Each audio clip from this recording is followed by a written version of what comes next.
Olá a todos, eu sou a Luciana da Circula, bem-vindos à Circula TV. Dando continuidade à nossa série de entrevistas sobre temas emergentes aqui na Circula, hoje vamos falar com o Thiago Ingracia, que é um autor nosso aqui da Circula, já publicou vários livros aqui com a gente, e a gente vai falar sobre temas emergentes nas ciências sociais e na educação. Quem vai entrevistar o Thiago é o Mauro Meirelles. Bom programa a todos. Tudo bem, pessoal? Eu sou Mauro Meirelles, editor da Circula, e hoje a gente vai conversar aqui com o Thiago Ingracia e falar um pouco daquilo que ele considera como temas emergentes para a pesquisa em ciências sociais e educação. Tá? A ideia é falar um pouco do que está rolando aí dentro das pesquisas dele, junto à Universidade Federal da Fronteira Sul, né, e as pesquisas que ele faz um mestrado interdisciplinar, bem como o que ele está pesquisando agora e o que ele acha que é importante a gente investir daqui para frente, né? Então, e aí, Thiago, o que tu está pesquisando no momento, o que tu considera importante da gente estar trabalhando aí nos próximos anos? Bom, Mauro, é uma satisfação estar com vocês. Esse ambiente aqui da Livraria Circula em Porto Alegre sempre é muito legal. E sempre as ciências sociais e a educação, elas acabam nos dando uma continuidade de pesquisas e, ao mesmo tempo, nos desafiando a interpretar o que a gente vive. Eu tenho, então, uma produção nessa fronteira entre as ciências sociais e a educação. Me dedico há algum tempo às pesquisas no campo da educação popular, no campo de diferentes pedagogias, de diferentes perspectivas culturais, e, sobretudo, tenho identificado que, na verdade, nós estamos com um grande desafio de reinterpretar as desigualdades na contemporaneidade.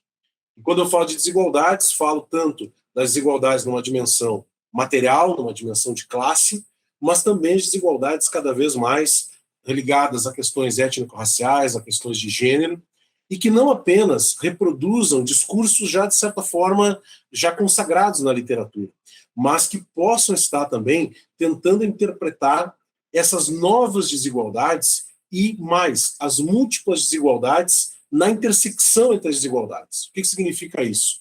Nós não temos apenas um sujeito cindido, mas nós temos coletividades e um desafio de interpretação de como que nós reproduzimos, consciente e inconscientemente, desigualdades nos mais diferentes aspectos. Um exemplo claro, Mauro, que tu sabes bem, são as desigualdades de acesso tanto à educação, quanto, a partir disso, ao mercado de trabalho e às condições dignas de vida. Tá? Que, diga-se de passagem, se aprofundaram e se agravaram bem mais nos últimos anos. Exatamente. Esse é um desafio no contexto latino-americano e, particularmente, no contexto brasileiro, onde nós voltamos a ter um contingente expressivo de pessoas numa linha de miséria, onde nós passamos a ter um desemprego aberto e um desemprego oculto em índices que nós, há um bom tempo, não tínhamos, e isso tudo acaba retomando um passivo social e que nos desafia não só na condição de quem vive esse contexto social, mas na condição também de intérpretes. Como que nós das ciências sociais, como que nós da educação, somos capazes de ofertar um diagnóstico preciso? Como é que nós entendemos essas novas desigualdades que eu falava? E desse ponto de vista, Mauro, acho que um dos temas importantes, que é também um tema hoje tratado de uma forma interdisciplinar, é a discussão da meritocracia. Tá? Nós temos uma sociedade o tempo todo com apelo individualista, com apelo de concorrência, com apelo de consumo, e, ao mesmo tempo, nós temos contradições na base da sociedade que acabam, ao mesmo tempo, tendo uma retórica de exigência para todos e todas de vencer, de sucesso, e, ao mesmo tempo, uma base social, uma base material, uma base cultural que não permite que todos e todas tenham as condições de disputa por reconhecimento social nos termos tratados historicamente por Habermas, Honneth e por aí vai. E se a gente pegar, por exemplo, na educação básica ali, o 95% das pessoas têm acesso à educação básica. Ok, têm acesso. Mas elas estão na educação básica? Não, porque elas não têm o que comer, cortes na merenda escolar, elas não têm como ir, cortes no transporte escolar, elas têm que trabalhar para a sua família e acabam indo ao abandono. Não adianta tu universalizar e permitir o acesso, tu não dá condições para. A mesma coisa acontece na universidade, as políticas de permanência. Sim. Abre para o sistema de cotas, as pessoas ingressam, não existe política de permanência na universidade. Sim. Então isso se torna um sistema perverso, onde tu diz assim, olha, tu estude que você tem chances de mudar de vida, Sim. mas eu não te dou as condições para isso. E aí eu lembro uma passagem que deu um tempo atrás aí que diz assim, nós temos um país aí com 95% das pessoas que têm acesso ao ensino fundamental. Contudo, 60% são analfabetos funcionais e não conseguem escrever um bilhete. Então, de que educação nós estamos falando? É isso. De que meritocracia nós estamos falando? Porque, pela tese, seria assim, estude e pelo reconhecimento ao seu mérito de estudar, né, Sim. e ao seu esforço, você terá melhores condições de trabalho, o que na verdade não ocorre. Sim. Tu tem caras com curso superior, mestrado, doutorado dirigindo Uber. Sim.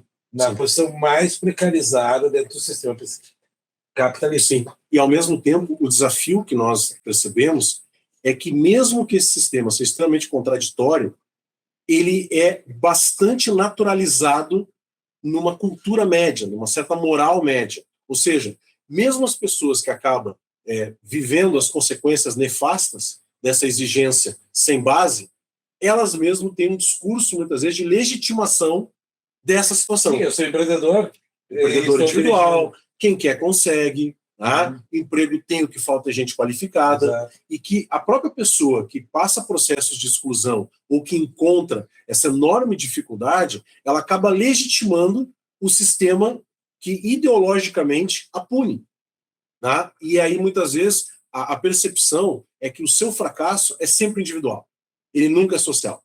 Tu teria, de certa forma, aquilo que alguns autores e autoras apontam, esse deslocamento dessa relação, que é o princípio básico da análise sociológica, que é a relação entre indivíduo e sociedade. Tá? Um se explica na relação com o outro. O discurso meritocrático, o discurso de base liberal, o que ele faz muitas vezes? Uma certa mágica. Ele separa o indivíduo das condições sociais. E isso não chega a ser novo. Você está falando aqui de temas emergentes. Não chega a ser novo. Já, as ciências sociais, por exemplo, a partir da discussão da sociologia francesa, já há mais de 40 anos, tem identificado processos de desigualdade. O processo, por exemplo, que a própria desigualdade escolar ela é anterior à escola, porque ela é uma desigualdade de berço. Isso está nos escritos de Bourdieu, nos escritos de Champagne, nos escritos de Passeron, que vão apontar com muita clareza isso, que vão gerar, inclusive, uma teoria das chamadas teorias reprodutivistas na educação.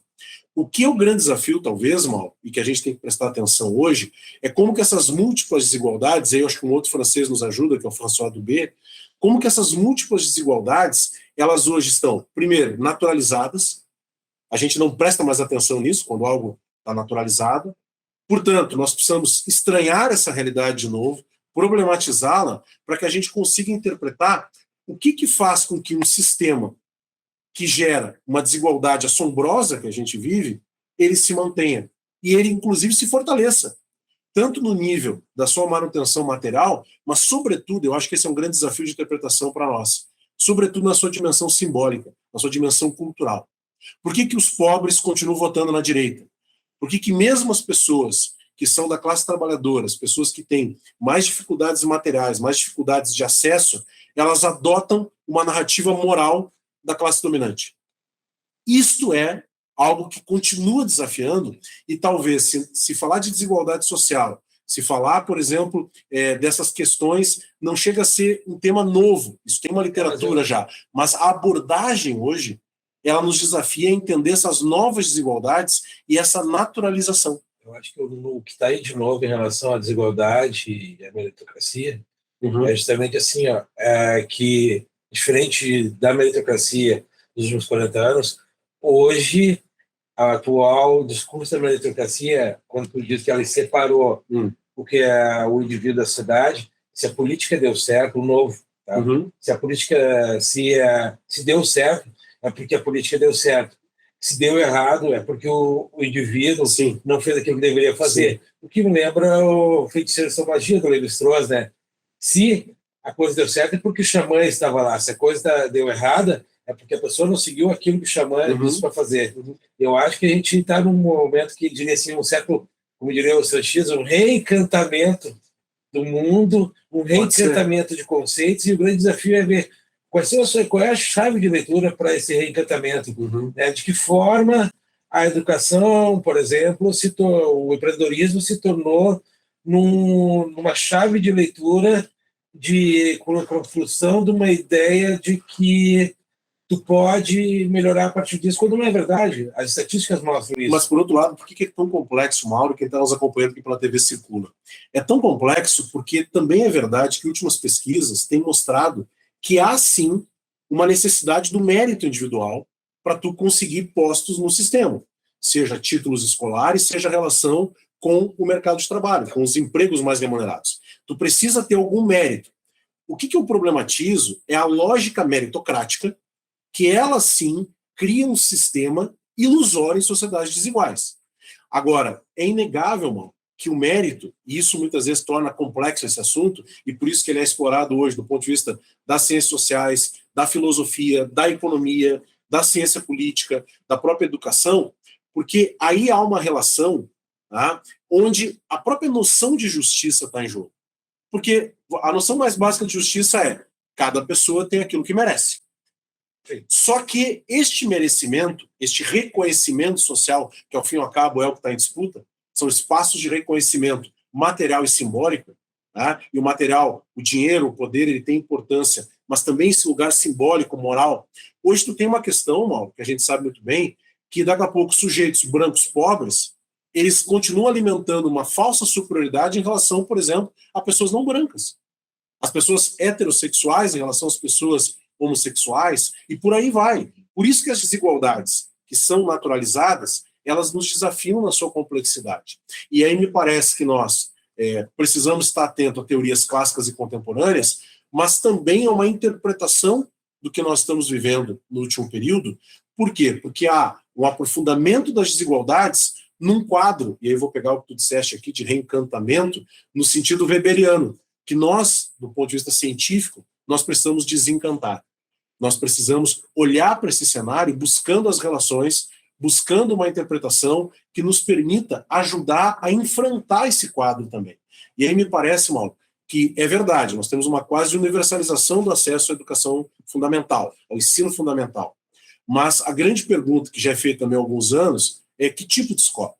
Qual é essa escola, qual é essa universidade que vinha no Brasil caminhando para uma massificação do acesso via política pública e que hoje, por um cenário que já vem se desenhando também, na última, digamos assim, meia década, de cortes na educação, de cortes na ciência e na tecnologia, e que, ao fim e ao cabo, mostram o quê? Mostram que o sistema ele vai se retroalimentando no momento que ele não tem a crítica. Sim. E aí o indivíduo, sem a crítica, ele se encanta, no sentido da falsa consciência. E aí, a ideologia espontânea do capitalismo, como o Gessé Souza aponta, ela é essencialmente meritocrática. Que é aquela ideia que os indivíduos, competindo por bens escassos, os melhores, os mais aptos, quase um darwinismo social, vão se estabelecer, e que se tu não conseguiu te colocar, é porque tu não fez por onde. Tá? Então tu não critica o modelo de sociabilidade. E mais, qual é o resultado que nós vemos disso? As violências, seja aberta, seja simbólica. A gente vê um conjunto de contradições que nos desafiam cotidianamente nas cidades maiores, inclusive nas cidades menores. Eu, como foi anunciado aqui pela Luciana, eu sou professor de uma universidade do interior aqui do Rio Grande do Sul, onde nós temos, claro, uma realidade social diferente de uma capital, de uma área metropolitana, mas, por outro lado, essas desigualdades também, desse cotidiano, elas estão absolutamente colocadas. E elas emergem com muita força. Né? Porque, inclusive, tu tem essa questão dos pertencimentos da comunidade com seus símbolos, rituais, né? Isso é muito mais marcado, de fato. E aí, tu criar um sistema de problematização disso, isso choca-se com essa cultura média. E, portanto, tu fazer uma ciência social crítica te desafia e te expõe, né, enquanto sujeito do conhecimento. Eu acho esse tema, Mauro, é fundamental do ponto de vista das ciências sociais e é fundamental do ponto de vista também de uma certa perspectiva de ciência engajada. Eu acho que agora tu falando de ciência engajada, acho que a gente tem um ponto de corte, assim, da questão da meritocracia, dessa nova leitura, né? Primeiro que eu acho que, assim, a academia, os pesquisadores, de certa forma, querem um certo ponto da sereia, né, naquele ponto que diz assim, ó, está tudo bom agora, é só manter como está, tá? Beleza, realmente, as políticas estavam dando resultado nos últimos 10 anos anteriores a 2016. Em 2016 nós temos um divisor de água, que são as jornadas de junho, 2013. Nós temos as jornadas de junho, onde há uma contestação, há um pensamento crítico muito forte, alguns discursos faziam, mas há uma criticidade de pensar, e aí, do ponto de vista das políticas do Estado, houve um recrudescimento, e praticamente anulou anos de avanço em educação, em cultura, etc e tal, com vista que as pessoas estavam tomando consciência, uma consciência desse papel histórico, e aí elas estavam buscando outras coisas que estavam para além disso. E ao buscar as outras coisas que não eram bens e itens de consumo, como diria lá, uma leitura bem rasa do protestantismo, de ser agraciado com um telefone de 14 mil reais, Sim. por exemplo, Sim. né?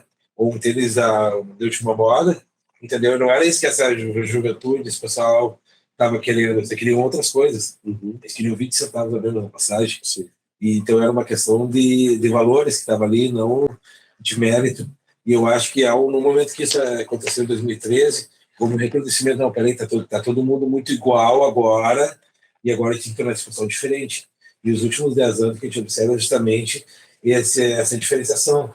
A gente cada vez mais se afastou e se uniu os grupos sociais, se dividiu através de política, se dividiu através de políticas setoriais, de políticas sindicais, de todo que é tipo de política pública, inclusão dos deficientes, inclusão dos índios, inclusão dos alunos provenientes das escolas públicas.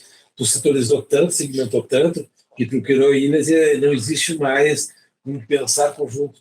E isso eu acho que matou a dimensão coletiva, que é justamente isso, agora lutando por mim e não me interessa os outros. Essa é uma interpretação que vai ao encontro da ideia do individualismo, né, do reconhecimento do individualismo, e me parece importante, dentro do que a gente está conversando aqui, a gente perceber esta dimensão da luta pelo reconhecimento. Tá? Eu acho que isso, muitas vezes, o que é mais visível na nossa sociedade é sempre o dinheiro e o poder. Mas eu tenho me filiado muito a leituras que tenho feito, né, recuperando alguns autores contemporâneos e clássicos, que a ideia, na verdade, desta luta por reconhecimento, ela tem uma dimensão que ela é essencialmente importante para nós das ciências sociais, que é a dimensão moral, que é como tu percebe a construção dos valores, como tu percebe a tua dignidade, como o outro te percebe, porque nós estamos o tempo todo lutando por bens escassos.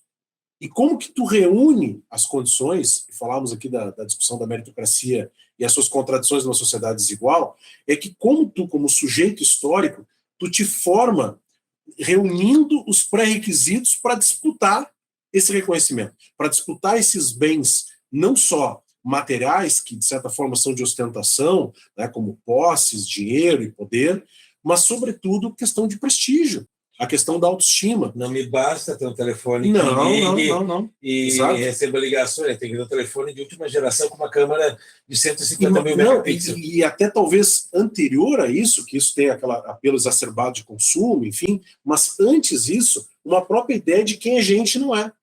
De como é que tu te forma numa sociedade desigual, onde tu tem esses marcadores sociais o tempo todo, te lembrando da tua origem social. E por isso que me parece que hoje, como tema emergente, para a gente conseguir interpretar o que a gente está vivendo, é nós pensarmos a problematização dessa lógica individualista, o lugar dessa ideologia meritocrática na manutenção desses posicionamentos sociais e, sobretudo, de como que nós podemos contribuir para que os indivíduos se percebam imersos nessas contradições estruturais, que muitas vezes não depende apenas de ti, o teu sucesso ou o teu fracasso, e que inclusive a noção de sucesso e fracasso ela é relativa, mas ela é materialmente importante no momento em que as pessoas estão num país como o nosso, mais uma vez, não fazendo as 3 refeições diárias, como a gente, mais uma vez, com áreas sensíveis como saúde, educação, a questão da violência pública, da mobilidade urbana, do próprio acesso à terra, que são passivos sociais pelo nosso processo colonial exploratório e que hoje se revestem em novas roupagens de dominação, muitas vezes mais eficientes exatamente porque elas são sutis.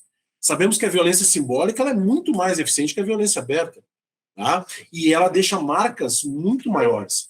Por isso que as diferentes formas de racismos, tá? E não só o racismo racial... Agora é o colorismo, né? Exato. E isso te coloca no sentido de uma dominação que ela é sutil e exatamente porque tu não percebe, ela é eficaz.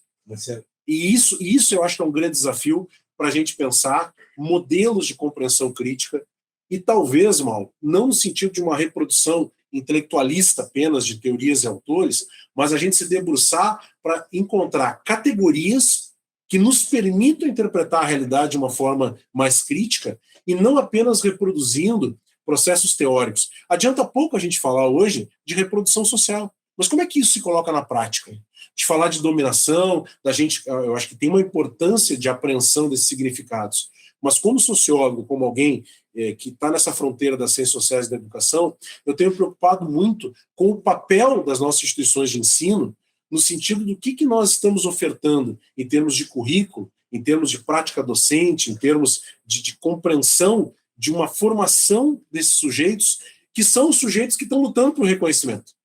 E que tem ainda na escola um dos elementos centrais de capital cultural, para disputar esses espaços simbólicos e materiais. Né? Então, acho que isto me parece importante hoje, e que ainda que assuma diferentes lugares, em cidades maiores, menores, o rural, o urbano, tá? Aí, isso hoje é uma coisa que me parece absolutamente na agenda. Será que nós que entraremos na aula de fazer o que chama assim, de uma virada epistemológica no próprio método de pesquisa? Porque, assim, eu digo, a nossa formação complementar praticamente Sim. Então, a gente teve muito um estilo de pesquisa que a gente cresceu, que era fazendo pesquisa constatando, mostrando, analisando, estabelecendo correlações, né? Mas eu fico pensando se não estaria na hora de a gente voltar a umas pesquisas dos anos 70, alguma coisa, da pesquisa participante, da participação observante e da própria inquérito operária do Marx. Pesquisas onde aqueles que são pesquisados são levados a tomar consciência dos problemas em si. Sim. Como era feito com o Brandão, aquilo do Brandão lá. Sim, o Tcholan, a pesquisa. Exato. Eu acho que está na hora de talvez de fazer uma revisão epistemológica do método e como trabalhar esses novos conceitos com velhas metodologias que deram resultado em outro tempo e fazer com que isso fosse, porque na realidade o método, de certa forma, te leva a algumas considerações, entendeu? Por quê? Porque isso tu fala é importante, mano. Nós temos uma tradição latino-americana, inclusive Colando Fals-Borda, na Colômbia, com a ação participativa, né, investigativa. Nós temos essa tradição no campo pedagógico com Paulo Freire, na questão das pesquisas participantes. E aí, acho que isso está associado hoje ao que alguns colegas vão chamar de giro epistemológico, que aí tem toda uma discussão com práticas decoloniais, pós-coloniais. Acho que nós temos hoje já algumas ferramentas importantes do trabalho. E isto, cada vez mais, vem sensibilizando os setores da comunidade universitária, que produz esse conhecimento, a produzir com essas ferramentas. Porque nós sabemos, Mal, que quando a gente achou que tinha praticamente todas as respostas, as perguntas mudaram. Tá? E essa realidade, eu acho que é o nosso campo de trabalho, o nosso grande laboratório. E eu tenho percebido isso, percebido alguns déficits do ponto de vista de produção do conhecimento. Por isso eu acho que tens toda a razão. A pesquisa empírica ela é fundamental, e uma pesquisa empírica que leve em consideração a escuta sensível. Nós não temos que levar nada, nem dizer o que esses sujeitos sociais concretos têm que fazer. Nós temos que tentar perceber essas nuances do cotidiano e, a partir disso, sistematizar isso e interpretar isso. Deixar de ser surdos, né? Ficamos surdos. Exato, exato. E aí, acho que também uma recuperação importante em termos de método é a ideia que não nos cabe, enquanto analistas sociais, apenas descrever e apenas narrar. Nós temos o compromisso de reconstruir a realidade. E aí nós temos que voltar a Florestan Fernandes, na ideia de que o papel, o ofício do sociólogo, ele inclui não apenas esse narrar, esse descrever da observação, que é importante, que é uma parte da estratégia metodológica, mas, sobretudo, Mauro, como tu sabe bem, o nosso desafio de reconstruir, com essa relação teoria e método, a realidade. E aí me parece que nós, daqui a pouco, não temos tanta originalidade temática, porque nós ainda vemos aí nos últimos séculos, com certeza, nos deparando com as desigualdades, com as violências, e o que talvez é novo é, nesse século XXI, estas diferentes formas, inclusive com as informações, a internet, com novos canais de expressão, com novas configurações de movimentos reivindicatórios. Eu lembrava aqui as jornadas de junho, o papel da própria mobilização via internet, a própria questão das redes, que o próprio processo pandêmico acabou também trazendo à tona. Então, tudo isso nos coloca desafios e nos coloca a necessidade de interpretar, insisto nisso, e reconstruir essa realidade. Porque hoje nós estamos cada vez mais com sujeitos atomizados, com espíritos de solidariedade muito cindidos, com tecido social absolutamente, né, prejudicado, fraturado. Isso não chega a ser novidade, mas qual é a novidade em termos de cultura política? Qual é a novidade em termos de apreensão da realidade? Desse construto moral que, ao fim e ao cabo, é o que vai fazer com que o sujeito haja ou não. Haja ou não. E aí, a própria problematização histórica, que tu sabe bem, dos canais de mediação política tradicionais, o próprio descrédito das instituições da democracia, tudo isso, Mauro, explica muito do que a gente vive hoje. Explica porque um setor da nossa sociedade não legitima a democracia, não legitima, por exemplo, as instituições democráticas. Ou, quando legitima, tem um apoio difuso, simbólico, não um apoio específico. O que chamaria de uma anomia social, né? Certo? Por quê? Porque, sobretudo, talvez para nós da universidade, a gente que lida com instrumentos, com conceitos, com categorias, e isso é fundamental, não tenha dúvida, mas para nós da universidade, esse debate é mais central do que para o cidadão, para a cidadã, que está vivendo num país desigual, que está vivendo com déficits históricos, que tem uma tendência de reproduzir suas posições sociais do seu grupo social de origem, da sua família, e que essa pessoa, mal, ela não está muito preocupada se a gente vai ter uma democracia ou uma ditadura. Ela está preocupada se ela vai fazer o churrasco. Ela está preocupada se ela vai ter o dinheiro do ônibus. Ela vai estar preocupada se vai ter o acesso à saúde quando precisa. E se isso for um sistema com mais ou menos liberdades democráticas, assim, no pragmatismo da vida... Não faz diferença. Não faz diferença. Esse é um debate muito nosso. Se o Estado não der, eu pago plano de saúde. Exato. Se o Estado não der educação, eu pago uma escola privada. E aí o seguinte, o que vai ser o marcador de diferença? O meu sucesso ou o meu fracasso. E é por isso que estudar a lógica meritocrática, estudar os efeitos disso na sociabilidade, estudar o papel dos diplomas escolares na sociedade atual, isso me parece um tema que nós precisamos nos debruçar e que, particularmente, como sociólogo da educação, me interessa. Retomar algumas coisas, mas com o olho no presente. Por isso que a pesquisa básica ela tem um papel importante, a discussão de hermenêutica ela é importante para a teoria, mas eu tenho, Mauro, pensado muito no papel fundamental da pesquisa empírica, da pesquisa de campo, o papel da gente ter essa escuta sensível nos grupos sociais e, a partir disso, nosso compromisso como intelectual é traduzir isso, nessa reconstrução que eu falava, no sentido de ofertar uma interpretação crítica da realidade. Quando eu falei isso agora, faz uns anos eu me lembrei de dois caras, né? Duas pessoas, na realidade. Tá? Um é o Mohamed Yunus, né? O banqueiro pobre, que ele paga para a universidade, ele dá problema, e ele decidiu sair lá da torre da universidade, decidiu descer até a comunidade lá, ver o que estava acontecendo, e descobriu que eles viviam no centro de escravidão, e aí, com microcrédito, o Green Bank, ele resolveu o problema de uma comunidade. Né? Eu acho que é uma coisa que a gente tem que fazer, eu acho que é uma coisa que uma vez eu falei numa aula do Catani em 2000, lá por anos 2000, surgiu das desigualdades. Sim. Eu disse para a professora, Catani, cara, o meu grande problema com a universidade é que assim, a gente está falando um monte de coisa aqui na sua disciplina aqui, mas ninguém de nós atravessou a rua ali para ver por que a pessoa joga água no valão, não joga garrafa PET no valão. Sim. Eu acho que esse é um ponto. Tá? E o outro, aí eu vou falar da Vrana, né? Sim. Que a universidade tem que voltar a ter incidência social. Eu acho que a universidade, de certa forma, ela se isolou, né? Se preocupou muito com os indicadores de eficácia e eficiência e se isolou, então deixou de ter incidência social. Cadê as atividades de extensão?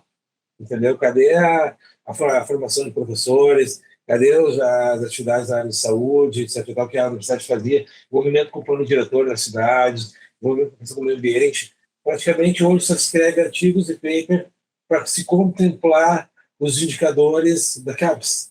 Não que não seja importante, eu te digo, Mauro. Mas não que não seja importante. Claro, eu sei. Tá. Mas não fazer pesquisas fatiadas, entendeu?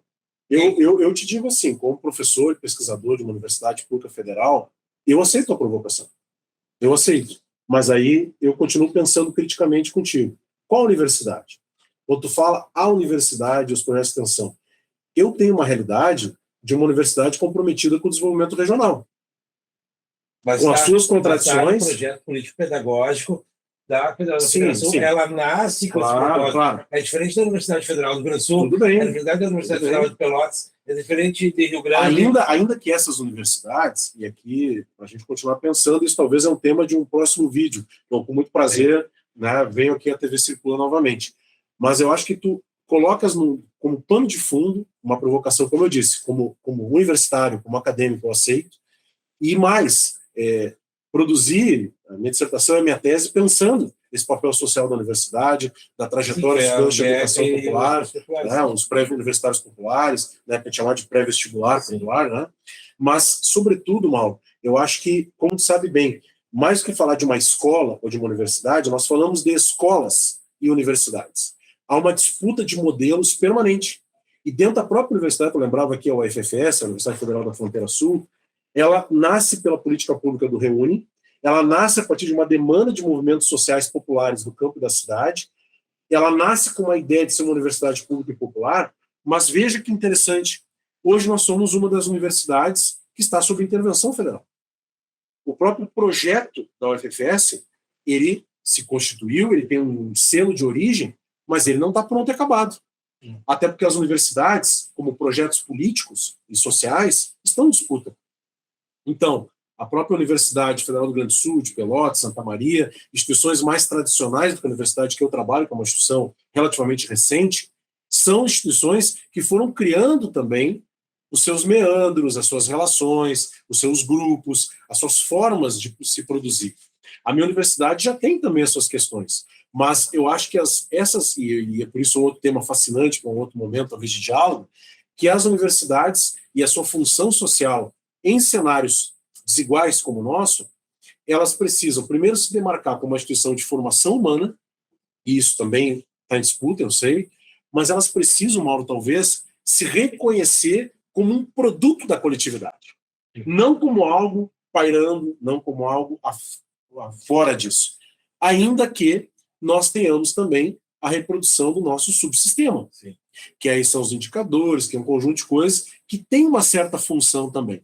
O tema que me parece fascinante, Mauro, é pensar que a própria universidade ela foi, dentro de um processo de política pública, pensada em determinado momento aqui no Brasil, em determinadas épocas, também como um canal de inclusão social, como um canal de diminuição das desigualdades, como um canal de maior inclusividade. Vide um debate que tu acompanhou muito bem das ações afirmativas, das cotas, a política de expansão e democratização, os ensinos noturnos, a política agora de cotas para pessoas deficientes, afrodescendentes, agora as cotas de gênero, né, as cotas para homoafetivos, enfim, o reconhecimento, de novo, o debate do reconhecimento, de que a universidade deveria ser isso, universal, não restrita para o mesmo grupo de classe média que, historicamente, a universidade brasileira, pela desigualdade social, se colocou.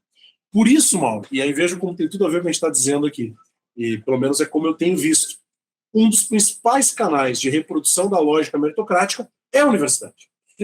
E um dos principais canais de reprodução do capital cultural das classes médias são os diplomas escolares. E, diga-se de passagem, então, isso veja como está implicado no nosso tema de debate. Um discurso meritocrático, que a universidade foi feita para a elite, sim, mas a elite, na verdade, não estuda na universidade pública.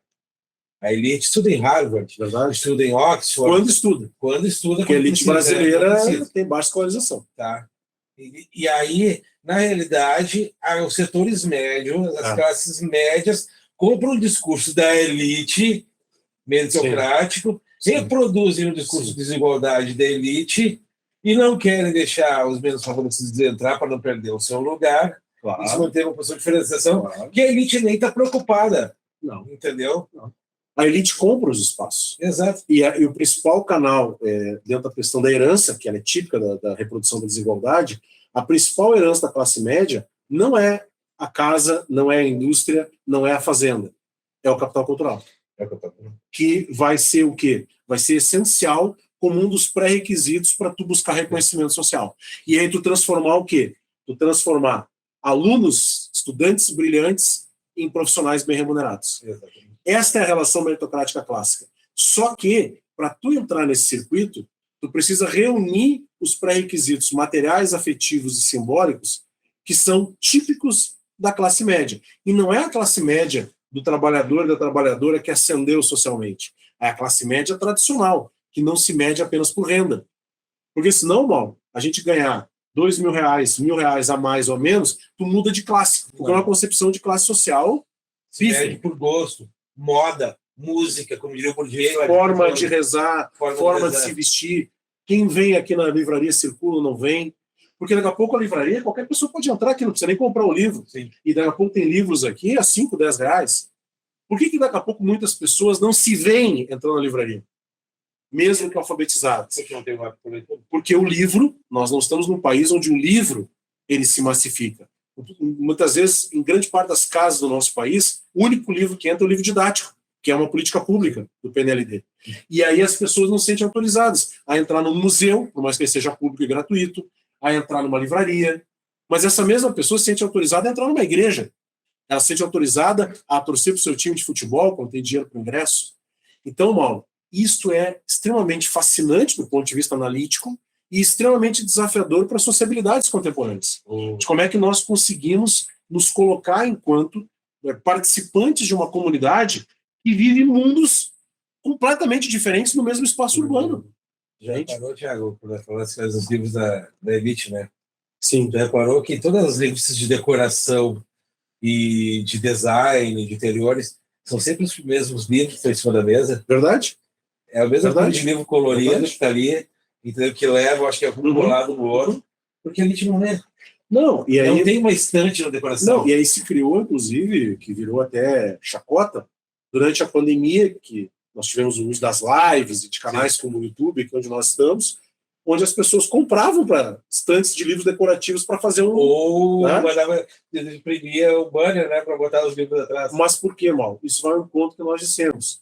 Ainda com todo o ataque público à ciência, aos cientistas, ao fazer intelectual, que num país desigual parece um privilégio realmente de um segmento, que ler é uma coisa, né, muito de uma cultura erudita, que vai de encontro a uma cultura popular, mais da oralidade, enfim, mas ainda mostra o papel relativo de reconhecimento do fazer intelectual.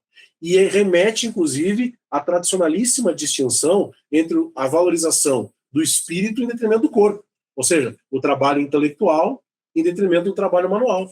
E que, por isso mesmo, essas posições típicas da classe média, chamadas profissões liberais, ou os profissionais, né, com essa formação universitária, o principal locus de reprodução histórico é a universidade. E se tu tem grande parte das pessoas que historicamente vieram desse segmento social, isso talvez explique a tua crítica de por que a universidade, nas suas práticas, ela muitas vezes ficou afastada da população. E que quando ela sofre ataques públicos, como de cortes de verbas, ou da própria discussão ideológica sobre o papel da universidade pública no Brasil, por que poucas pessoas do povo, em geral, defendem a universidade?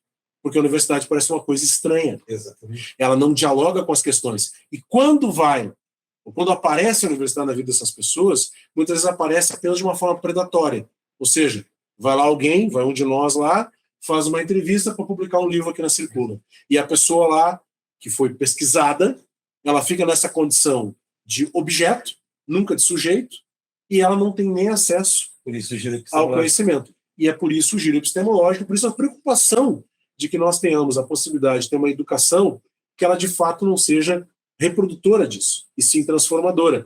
E aí talvez, pedagogicamente, o que nós estamos com um desafio permanente, e não é à toa também o ataque de determinados segmentos da sociedade, há, por exemplo, uma proposta transformadora freiriana. Porque, exatamente, parte-se do princípio de que todos e todas têm o direito de aprender, e aprender de uma forma que se compreenda como um sujeito, jamais como um objeto. E isso faz com que tu problematize a própria lógica meritocrática. Que tu tenhas instrumentos para desnaturalizar o mundo que tu vive. E que, lamentavelmente, inclusive por esse modelo atual de reforma do ensino médio, entre outras coisas, nós estamos com isso em risco. E quando tu começa a questionar isso, quando dentro do meio universitário e começa a ter incidência social, o que acontece? Coloca o interventor para calar esse cara. Ou tu não tem verbas, tu não consegue desenvolver pesquisa, tu tem daqui a pouco bolsas, e hoje a bolsa, os valores das bolsas de iniciação científica, tudo isso vai fazendo com que menos pessoas estejam nesse meio. É o E aí terço do salário tu mínimo, lança. cara. E por quê? Porque está congelada. As próprias bolsas de mestrado e doutorado já. Então veja, Quando tem, né? Quando tem. Porque Mas acabou. veja, nós estamos aqui abrindo um conjunto de possibilidades, mas dentro, do meu ponto de vista, de um mesmo eixo, que é pensar a desigualdade, que é pensar a ideologia deste capitalismo nesta etapa atual, baseado no individualismo e, portanto, o terreno fértil da lógica meritocrática, e aí o resultado disso, das múltiplas desigualdades, tanto materiais quanto simbólicas. Me parece que o campo das ciências sociais precisa continuar dando respostas. Há colegas já produzindo pesquisas importantes sobre isso, há pessoas pensando, há muitos focos que vêm fazendo reinterpretações, tanto numa perspectiva do materialismo histórico dialético, mas também de uma recuperação de chaves de leitura weberiana, né, de chaves de discussão a partir de Bourdieu, que vão discutindo o reconhecimento social a partir de Habermas, de Honneth, da Escola de Frankfurt, de teorias críticas que vão olhando para essa realidade com instrumentos que também vão se aperfeiçoando e, sobretudo, com uma certa perspectiva, Mauro. E eu acho que, se ficar isso dessa nossa conversa, que estamos acompanhando aqui na Circula, eu acho que já valeu aqui esse bate-papo, sempre muito agradável aqui contigo, sempre um prazer estar aqui com vocês, mas que é a ideia de nós, como intelectuais, termos humildade, de nós escutarmos, verdadeiramente escutarmos, de nós, ao escutarmos, que nem a gente vai no médico lá, tá? O que está batendo nesse coração das pessoas? Porque o nosso laboratório é a vida, é o cotidiano. E nós, muitas vezes, levarmos essas interpretações, não no sentido messiânico do levar, mas nós contribuirmos com a nossa função, nós estaremos remando contra a correnteza. Eu acho que isso é fundamental. Usar um jargão bem comum, mas a gente tem que parar para pensar, né, que a gente tem duas orelhas e uma boca, né? É isso. Então, eu acho que está na hora de a gente começar a ouvir mais e parar de falar. Verdade. Interpretizou no outro texto. Parar com essa verborragia. Está lá no Paulo Freire na pedagogia do oprimido, né? Parar com essa verborragia, né? E ter uma audição mais sensível, uma escuta dos problemas, que são realmente os problemas sociais, as implicações que essa lógica baseada na desigualdade, na meritocracia e no consumo na cidade tem gerado grandes fazelas. E os seus tentáculos nas mais diferentes instituições e coletividades. E aí, agradecendo já, né, irmão, a possibilidade do diálogo contigo e principalmente com quem acompanha aqui a TV Circula, que também talvez chegou até aqui, teve paciência para nos escutar. É isso aí. Valeu, galera. Então, pessoal, essa foi a nossa entrevista com o Thiago Ingracia. Espero que vocês tenham gostado. Não se esqueçam de se inscrever no nosso canal para acompanhar tudo o que acontece por aqui na Circula. Até mais!